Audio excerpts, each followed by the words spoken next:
So I'm going to talk about GERD, EoE, as well as celiac.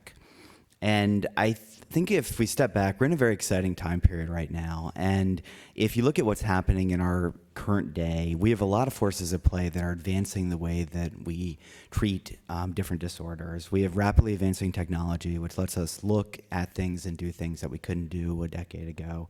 We have new frontiers in basic science that are raising questions such as the microbiome that we couldn't ask 20 years ago. We have easier options to reach out and to really communicate worldwide. So it's possible to work with folks in China to do conferences across the country. And we have a number of ways of getting this info out that was not available before.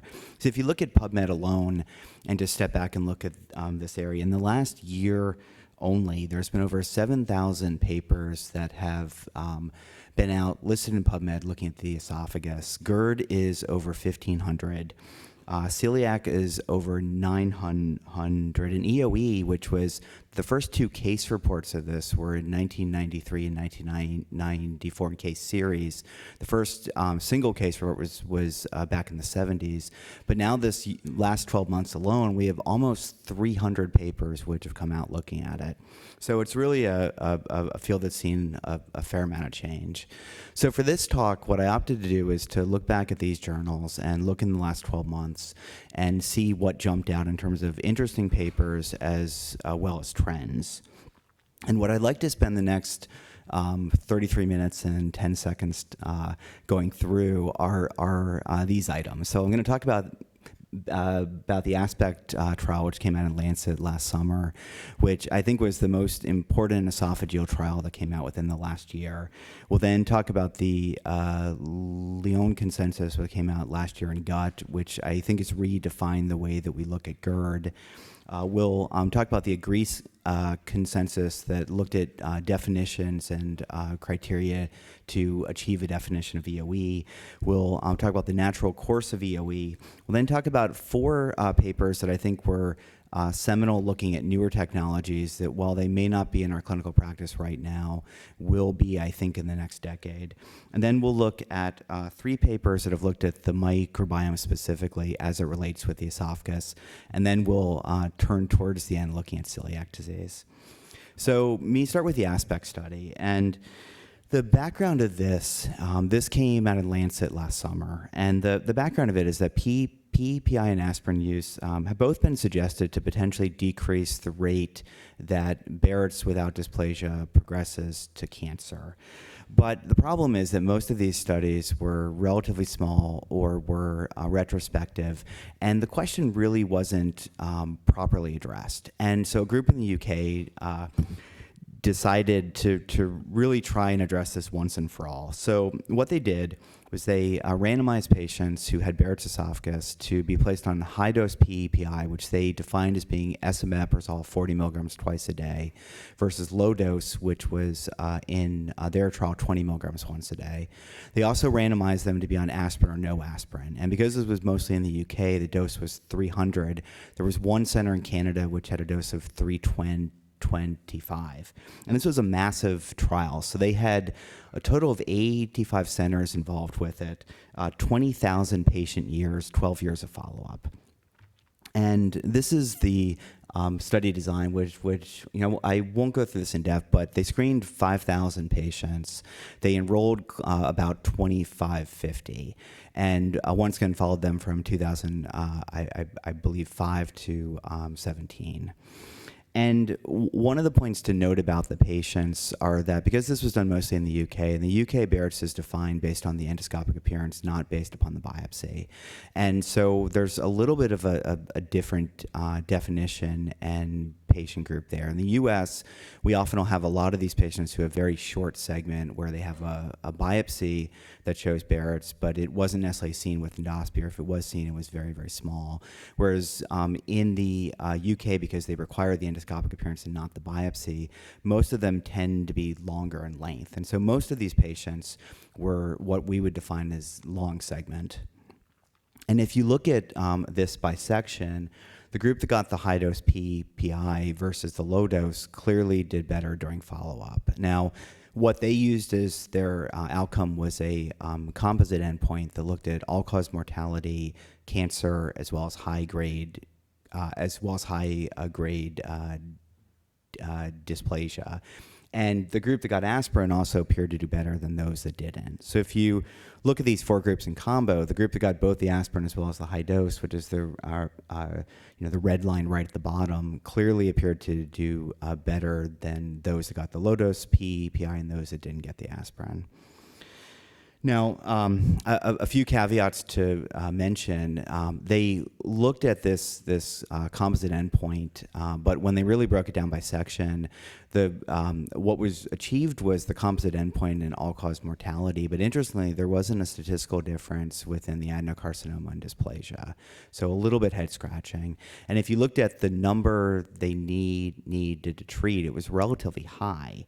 So essentially, the PPIs to prevent one patient from going towards that endpoint, you had to treat approximately mid-30s, and in terms of aspirin, it was mid-40s.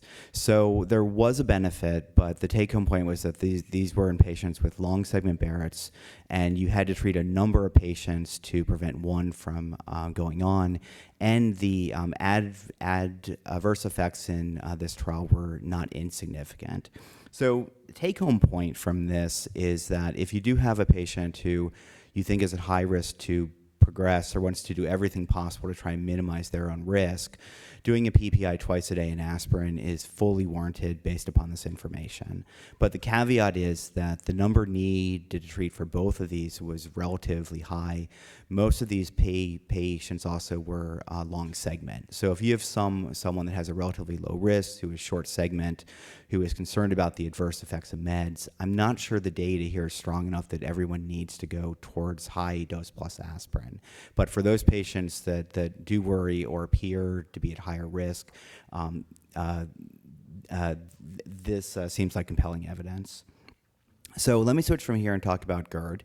And this was a paper that came out in Gut last fall. And the background here is that when we looked at prior definitions of GERD, oftentimes it was binary, which created a little bit of problems in how you would interpret the test and what to do with the information. And so if you do a pH impedance study, for instance, 5 years ago, if they had acid in the esophagus 3.9% of the time, that was a negative study. If they had acid in the esophagus 4.2% of the time, that was a positive study. Does that 0.3 make a difference? Yet a lot of the guidelines would base treatment decisions based on that. And there's also a lot of newer technology that's come out that we're sometimes not quite sure what to do with and how it falls in that pathway. And so this group of experts got together and decided to try and address this issue. And what they came up with was that rather than GERD being yes or no, that there's more of a spectrum, and that there are people who clearly meet criteria for GERD. There's also those that definitely don't. And then there's a whole gray area in the middle where there's some features that say yes and some that don't. And instead of trying to separate it as black and white, we should recognize that there is a gray area and it's not quite as crystal clear. So in their recommendations, what they said is that those patients who have very significant esophagitis with endoscopy, which they defined as being LA grade C or D, or who have Barrett's esophagus that's long segment, or who have a peptic stricture, you've achieved a diagnosis of GERD based on the endoscopy. If they have a pH study off meds and they have acid exposure time greater than 6%, then at that point you also have achieved a diagnosis.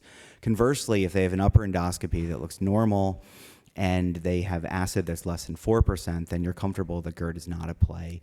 If those conditions are not achieved, let's say they have some esophagitis, but it's very mild, it's LA grade A, or they have acid in the esophagus that's in the range between 4 and 6, then you have some evidence that says yes and some that says no, it's borderline, and then that's where you would step back and look at these other tests which are available now. They then went on to make recommendations about whether you should test on or off therapy. And this is a question clinically that we often have. If you're seeing someone that comes into clinic and they have symptoms that make you think of GERD, but they really have had no significant response with acid suppressive therapy. Do you test on therapy, in which case you're really addressing the question of, do the meds they have control their acid, or do you test off therapy, where you're more looking at what's going on at baseline? And so what they said to try and address that is that if you have clear evidence of GERD as defined by those prior criteria, which I said, or if you've had a prior positive test and you're now at this point still symptomatic despite therapy, then you should test on meds, and if not, better to test off meds. And then they linked this back going towards the RUM4 criteria to try and separate the patients that we see with GERD into clinically distinct subgroups, with the idea that you can then tailor the therapy based on what group they happen to fall into. And so if you have someone that has GERD plus more sensitivity to reflux, then that's a person that you could treat with acid suppression, but you may also need to do something to also look at sensory change. And so I think this is a nice paper in that it really sets the stage for how we look at this, I think, going ahead. The third one I'd like to talk about is the agree consensus. And this was a large group of EoE experts that met last year, and this paper was out last fall. And the question that they addressed is the definition of EoE. And if you look back a few years ago, this is really an area that the first case report was back in '77. The first two case series were in 1993 and 1994. There's actually been more papers within the last 5 years on this than we had in the entirety before. And so how we define this has really been a target that's been in motion. And one of the things that was always confusing was, what do you do with the PPI response? And the first few case reports that suggested that some patients would improve with PPI therapy made the argument that this was probably an unusual reaction to GERD, and that these patients probably had reflux rather than EoE. And so the guidelines up until this paper suggested that to establish a diagnosis of EoE, you had to do an upper endoscopy with biopsy showing inflammation despite a PPI. And if they had eosinophilia that responded towards a PPI, then they didn't have EoE. They had this condition referred to as PPI responsive esophageal eosinophilia. And there's been a lot of research within the last few years that suggested that that's probably not the right way of thinking at it. And that's based on two things. One is that it appears the PPIs work through a number of pathways besides just acid suppression. And so there's been evidence that shows that eotaxin 3 pathways can be altered with this, and that a lot of the improvement that we see in EoE may have nothing to do with the acid effect. It might be secondary to this pathway affecting the EO recruitment. In keeping with that, there have now been people who have improvement with PPIs but have no signs of GERD whatsoever based on symptoms or testing. And there's also been those who have significant GERD with testing who don't improve with therapy. So the group also raised the point in theory that when we think of other disorders, we don't think of, for instance, those who have blood pressure that's not responsive towards calcium channel blockers. We don't call that calcium channel blocker non-responding blood pressure. We just call it hypertension. And so in keeping, they've said the same thing with this, that EoE is now diagnosed based on symptoms plus inflammation. Right now, PPI should be thought of as one of the treatment options that's available for it, but it's not part of the definition anymore. This was a paper that came out the end of last year from the Dutch group that I thought was interesting. So again, looking at EoE as a relatively newer condition, there's a little bit of uncertainty as to what the natural history of this is. And this was a paper that could really only be done in Europe. So they looked at 721 patients who were followed within a period of 19 years, and they could get records from every hospital in the country. And they went back and looked at these records and saw that if you look at adults, when they're diagnosed, they have fibrosis in about 3/4 of cases. In children, it's about 40%. They then found that if you look at the period between symptoms and when they get diagnosis, that the risk of strictures in food impaction increase with time. And based on the way that they looked back and modeled it, they could say that with each additional year that EoE is not diagnosed, that your risk of stricture increases by approximately 9%. So what is the take-home point from this? Well, the big thing is that if people are having symptoms and they're not diagnosed and they're not treated, then the risk of stricturing increases. Now, this raises questions of should we be treating based on symptom improvement or should we be treating based on inflammation, with the idea that if they do have inflammation that is going on that's unchecked, their risk of stricturing is higher long term. That question isn't yet solved, but I think this paper makes you scratch your head a little bit. So let me turn here and talk about some of the key papers that have come out within the last year in newer technology that I think if not in practice now, will be in the next 5 years. And so the first one is referred to as the Situs Sponge. And the concept here is that right now, if we want to get tissue from the esophagus, the only way we really have of doing it is doing endoscopy. And this becomes a challenge based on the time off work, the sedation, the cost, the risk. And so this was pioneered by a group in the UK. They came up with this with the idea of screening for Barrett's on more of a large population scale. But the concept is that you take a capsule with a string on, you swallow the capsule, you wait about 7 minutes, you pull it back up again. And as this comes back up, this sponge will scrape the esophagus and get cells which are looked at. So this has been FDA approved now. It's not commercially available at present, but it will be, it looks like, within the next 6 months. And there's been 2 papers within the last year that I think have highlighted where this may play a potential role. The first one is looking at this in EoE. And if you think about this, the aspect that this may really change our approach in is looking at dietary therapy with EoE. And so there's good data showing that if you place patients on a modified elimination diet, that in the majority of patients, you can get pretty significant clinical improvement. And so there was one study in Utah where they placed patients upon a diet which was elemental, and they had both clinical and histological remission in 92% of those people. The problem is that staying upon an elemental diet is just impossible with the adult population. In the best study that looked at doing dietary elimination, the group at Northwestern looked at patients and cut out milk, eggs, soy, wheat, nuts, and shellfish, and then they slowly re-added those back in. And in approximately a third of the patients, they could identify 1, 2, or 3 food groups. And if you cut them out entirely, patients were cured. But the challenge was that the average person went through 12 endoscopies in 3 years. And so when we see a patient in clinic and we talk about how we could do dietary elimination and slowly re-add them back in, problem is that it's just not practical to do endoscopy after endoscopy after endoscopy. And this sponge, if we have a way to get tissue without doing endoscopy, doing it in the office, could potentially change that. And so perhaps instead of doing steroids, we might be more inclined to pursue limited dietary trials with the idea that we now have a way of getting tissue without doing endoscopy. The second paper looked at this in Barrett's, and the challenge with the sponge is that you get cells, but you don't get the architecture. And so what they did is they sent these cells off looking at special methylation tests. And they found that their ability and sensitivity in picking up Barrett's was really quite good. Now, what this means in the future is a little bit unclear.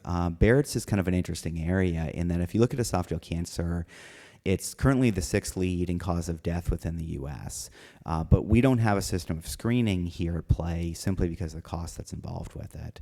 But if you look at the people that get esophageal cancer, 90% of them don't know they have Barrett's when they're diagnosed.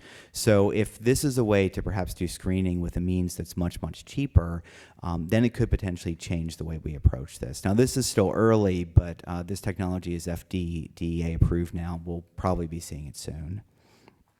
Second thing I want to talk about is FLIP. And This is an interesting technology. The idea with this is that you take impedance sensors, you combine it with a balloon, and you can essentially measure the cross-sectional area of that balloon. So it's a way of essentially placing a catheter within the esophagus or elsewhere in the gastrointestinal tract, and then essentially making a map of what the diameter looks like. And if you combine it with a pressure sensor, you then can look at distensibility in the area. And so this has been used at looking at dysphagia, looking at achalasia, looking at EoE. It's also been looked at as a possible predictor of GPOME as well. And there's now been 130 plus papers which have been published looking at this. This has been FDA approved since 2010. But the big thing that came out in the last year is that we finally have a paper looking at what's normal. And prior to that, we had a whole bunch of case series showing that in achalasia that these values appeared to make a difference. But because we didn't know what was normal, it was sometimes hard to know what to do with that information. So I think this paper is a very important one because it gives us a range to look at, and I think it makes it easier to take this and then extrapolate it towards clinical care. The third one I'd like to talk about is mucosal impedance. And so this is a technology that the group at Vanderbilt has really championed. And their idea was that when we do 24-hour reflux studies, they are thought to be one of the gold standards looking at reflux, but the challenge is that they're uncomfortable, patients don't like them, and you do have patients who will have a test that's negative, and you come back and talk with them, and they say that they felt miserable in the study, and they didn't eat, and they were just lying around at home waiting to get the catheter out. And so they stepped back and said, well, can we do a better test looking at this? And so the concept here was that they took a balloon and they placed these rings across it. Impedance essentially looks at conductance. And if you think of conductance within the wall of the gut, it can essentially be a marker of permeability. And so what they've hypothesized is that if you have a low impedance and you can measure the esophagus and make this measurement, that's going to correlate pretty well with different esophageal pathologies. And so they had looked at this one looking at EoE and found that you can you can separate pretty well patients that have EoE versus those that don't. This paper just came out in Gastro about 2 or 3 months ago. And in this one, they essentially looked at patients with esophageal symptoms and found that with this technology, in a 1-point test that's done during endoscopy, that they could separate with pretty good reliability who has GERD, who has EoE, and who doesn't.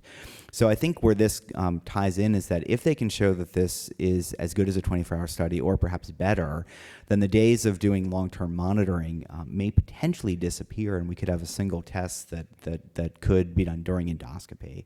Now, it's still pretty early. This technology is not FDA approved yet, but it's apparently being presented this fall. So let me turn here and talk about the microbiome. And I know we had a full talk on that earlier, but it's interesting from the esophageal standpoint. There do appear to be pretty distinct patterns which are seen that may have clinical ramifications. So this paper is from the group at Columbia, and what they found is that if you did a salivary microbiome where you essentially regurgitated fluid out, and they felt it was from the esophagus or top section of the stomach, that you could separate patients who had Barrett's from those who didn't. And this is added to this paper on the left-hand side here, where they looked at biopsies looking at toll-like receptor distribution in patients with EoE. Now, the mechanism of toll-like receptors are that they're thought to interact with the antigens present within the environment and in theory, the microbiome. And they showed that for patients in EoE, that you can see a differential expression of these receptors, both in people with EoE and those who don't have it, and you can also separate people who have active inflammation from those that don't, implying that the microbiome probably plays a role as well in EoE as well as Barrett's. And then on the right-hand side, the group from Columbia, the same one who had looked at the Barrett's group, found that if you give a if you give a prebiotic and then you look at the esophageal breakdown, both pre and post, that you can essentially adjust that. So right now the hypothesis is that we think the microbiome plays a role in at least Barrett's and EoE. We do have ways to measure it. We do have ways to treat it.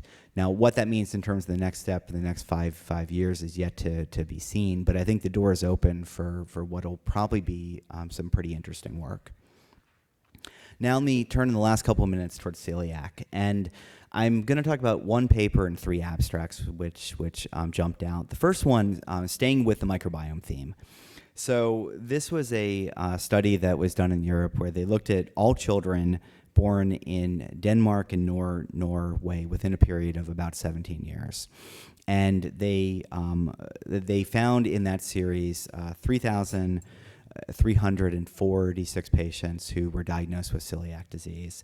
And they went back and looked in the hospital records and found that if they had antibiotics within their first year of life, that was a independent predictor of getting celiac, implying once again that there may be a role with the microbiome here. And that was followed up by this abstract that was just presented. And in this particular one, it was a fairly large study that is being done prospectively, where they're looking at children who are born who are at high risk to get celiac, funded with the NIH, with a plan to follow 500 kids pretty much across the country, and they're doing microbiome analyses with them.